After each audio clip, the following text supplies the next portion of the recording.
পৃথিবী আর চাঁদ একে অপরকে মহাকর্ষের কারণে টানছে, কিন্তু তারপরেও তারা কোলাইড করছে না কেন? তোমাদের কি কখনো মনে হয়েছে পৃথিবী আর চাঁদ একে অপরকে টানে, তাহলে ওরা ক্র্যাশ করে না কেন? বা চাঁদ এসে পৃথিবীর উপরে আছড়ে পড়ে না কেন? কোন ফোর্স ওদেরকে ধরে রাখে? আর চাঁদই বা কেন পৃথিবীকে কেন্দ্র করে ঘুরতে থাকে? প্রশ্নটা খুবই ইন্টারেস্টিং, কারণ আমরা এভরিডে লাইফে যা দেখি তাতে গ্র্যাভিটি মানেই কোনো কিছুর নিচে পড়ে যাওয়া। যেমন তুমি কিছু ছুঁড়ে দিলে সেটা আবার মাটিতে পড়ে, একটা বলকে থ্রো করলে সেটা কিছু দূরে গিয়ে আবার পড়ে যায়। তাই ন্যাচারালি মনে হয় চাঁদও তো পৃথিবীর দিকে টান পাচ্ছে, তাহলে সেটা পড়ে যাচ্ছে না কেন? চাঁদ যে আসলে পৃথিবীর দিকে টান পাচ্ছে এটা একদমই সত্যি কথা। আর এই টানটাই হলো গ্র্যাভিটি বা মহাকর্ষ। কিন্তু চাঁদ যে শুধু পৃথিবীর টানই পাচ্ছে তা কিন্তু নয়, একই সাথে সে সামনের দিকেও চলছে। এই ফরওয়ার্ড মোশনটা কিন্তু অনেক গুরুত্বপূর্ণ। এই কমপ্লেক্স ঘটনাটা সহজে বোঝার উপায় হলো নিউটনের সেই বিখ্যাত ক্যানন বল থট এক্সপেরিমেন্ট।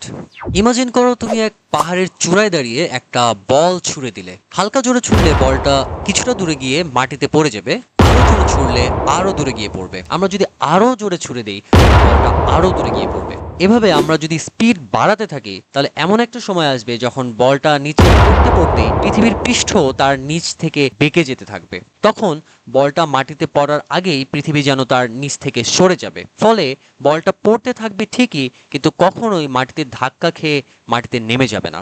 সে পৃথিবীকে কেন্দ্র করে ঘুরতে থাকবে। এখানে একটা ইন্টারেস্টিং বিষয় হলো, পৃথিবী কিন্তু সমতল বা ফ্ল্যাট না, বরং এটা গোলাকার এবং এর সারফেসটা বক্রাকৃতির। তাই ক্যানন বল যখন নিচে পড়ছে, একই সাথে পৃথিবীর সারফেসও নিচের দিকে বেঁকে যাচ্ছে। এখন একটা পয়েন্টে যদি ক্যানন বলের স্পিড এমন হয় যে এটা যতটা নিচে পড়ছে পৃথিবীর সারফেস ঠিক ততটাই নিচের দিকে কার্ভড হয়ে যাচ্ছে, তাহলে কি হবে?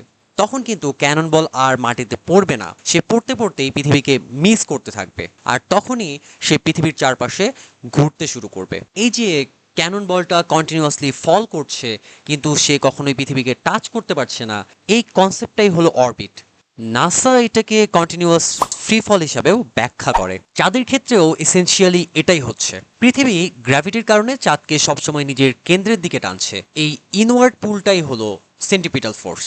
আবার চাঁদের নিজের একটা ট্যানজেনশিয়াল ভ্যালোসিটি আছে, মানে সাইডওয়েজ মোশন আছে। এই সাইডওয়েজ মোশনের কারণে চাঁদ সোজা পৃথিবীতে এসে পড়ে না, বরং সে সামনে এগোতে এগোতে পৃথিবীকে একটা কার্ভড রাস্তা দিয়ে প্রদক্ষিণ করতে থাকে। খুব সিম্পল করে বললে চাঁদ পৃথিবীর দিকেই পড়ছে, কিন্তু এমনভাবে পড়ছে যে সে বারবার পৃথিবীকে মিস করে যাচ্ছে। এই কনসেপ্টটাই হলো অরবিটাল মেকানিক্সের হার্ট। এখন একটা ইম্পর্টেন্ট মিসকনসেপশন ক্লিয়ার করা দরকার। অনেকে ভাবে স্পেসে গ্র্যাভিটি নেই, তাই চাঁদ পৃথিবীতে আছড়ে পড়ছে না, কিন্তু আসলে উল্টোটা সত্যি। গ্র্যাভিটি আছে বলেই বরং চাঁদ পৃথিবীকে অরবিট করছে। এখানে আরেকটা সাবটল পয়েন্ট আছে, চাঁদের অরবিট পুরোপুরি পারফেক্ট সার্কুলার না, বরং একটু ইলিপ্টিক্যাল বা উপবৃত্তাকার। তাই কখনো সে একটু কাছে, কখনো একটু দূরে থাকে, তবুও মূল আইডিয়াটা কিন্তু একই থাকছে। মহাকর্ষ একে ইনওয়ার্ড দিকে টানে আর এর সাইডওয়েজ মোশন একে সামনের দিকে এগিয়ে নেয়, আর যে রেজাল্টটা হয় সেটাই হচ্ছে এর অরবিট। তো সবকিছু মিলিয়ে কোন বলটা ওদেরকে আটকে রাখে? এই প্রশ্নের অ্যান্সার হলো আলাদা কোনো মিস্টেরিয়াস বল না, এখানে গ্র্যাভিটি হচ্ছে মূল ফোর্স। গ্র্যাভিটি চাঁদকে ইনওয়ার্ড ডিরেকশনে টানছে, আর চাঁদের টেনজেনশিয়াল মোশন তাকে সামনে এগিয়ে নিয়ে যাচ্ছে। এই দুইটার কম্বিনেশনে তৈরি হচ্ছে স্টেবল অরবিটাল মোশন। তো এই ভিডিওটা এই পর্যন্তই। ভিডিওটি ভালো লেগে থাকলে আপনার বন্ধুদের সাথে শেয়ার করতে পারেন, লাইক, কমেন্ট, সাবস্ক্রাইব করতে পারেন। দেখা হচ্ছে পরবর্তী ভিডিওতে। Till then, cheers.